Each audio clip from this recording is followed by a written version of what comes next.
Hello everyone, today we dive into the trillion lives of the British royal family. Whispers call them trillionaires, with centuries-old palaces, jewels that outshine nations, and a fortune woven into the very fabric of Britain itself. Are they truly in trillionaire territory? The reality is jaw-dropping. The overall wealth of the firm, the monarchy's powerhouse operation, is reliably estimated at around $28 billion.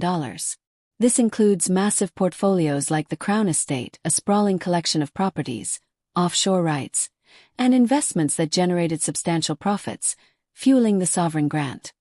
The sovereign grant, the taxpayer-funded support for official royal duties, reached £132.1 million in 2025-26, a significant 53% increase from the previous year, driven largely by soaring Crown Estate profits from offshore wind deals. This covers costs like palace upkeep, staff, travel and public engagements, with the grant expected to rise further to £137.9 million in 2026-27. King Charles III commands a personal fortune of approximately £640 million, around $850 to $865 million, according to the 2025 Sunday Times Rich List. This reflects inheritances from Queen Elizabeth II, including private estates like Sandringham and Balmoral, investments, art and jewels, notably higher than his late mother's estimated $500 million before her passing.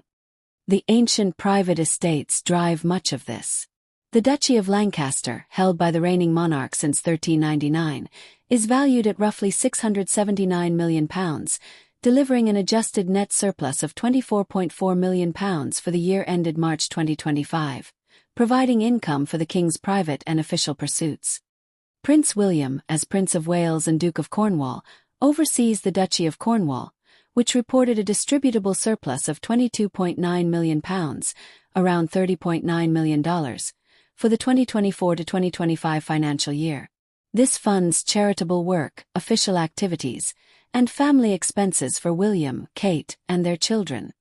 Even Prince Harry and Meghan Markle, having stepped back from royal duties, maintain a combined estimated net worth of $60 million, built through media deals, inheritances, and independent ventures. Picture living amid this grandeur. Buckingham Palace boasts 775 rooms, a private cinema, swimming pool, and priceless art, a symbol valued in the billions. Windsor Castle, the oldest inhabited castle on Earth, sprawls across acres with masterpieces by Rembrandt and Da Vinci. Balmoral offers 50,000 acres of Scottish wilderness for retreats and hunting, while Sandringham and Kensington Palace provide elegant family homes with manicured gardens and historic charm. These aren't just residences, they're tourism magnets generating millions for the economy. The real sparkle lies in the crown jewels, safeguarded in the Jewel House at the Tower of London and worth billions, a priceless collection of more than 100 objects and over 23,000 gemstones, the most complete and historically significant royal regalia in the world. Their story spans nearly a millennium of power, destruction, recreation, and imperial drama. The origins date back to medieval England, with coronation rituals detailed as early as the 10th century. A permanent set emerged after Edward the Confessor, 1042-1066, including crowns, scepters, and the anointing spoon, the oldest surviving piece today, a late 12th century relic that escaped later turmoil. The collection suffered its greatest disaster during the English Civil War. After Charles I's execution in 1649, Oliver Cromwell's Parliament abolished the monarchy, deeming the regalia symbols of idolatry.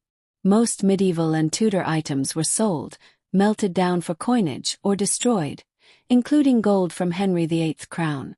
Only a few survived, notably the coronation spoon, purchased by a royal official, and some early 17th century swords. The modern crown jewels were largely recreated during the Restoration. When Charles II returned in 1660, new regalia were commissioned in 1661 by goldsmith Sir Robert Viner at great expense. This set, including St. Edward's crown, used for the actual crowning, and the imperial state crown worn at state openings of Parliament, forms the core of today's collection. Additions continued, with special crowns for Queen's consort and elaborate pieces for joint sovereigns. The jewels have survived dramatic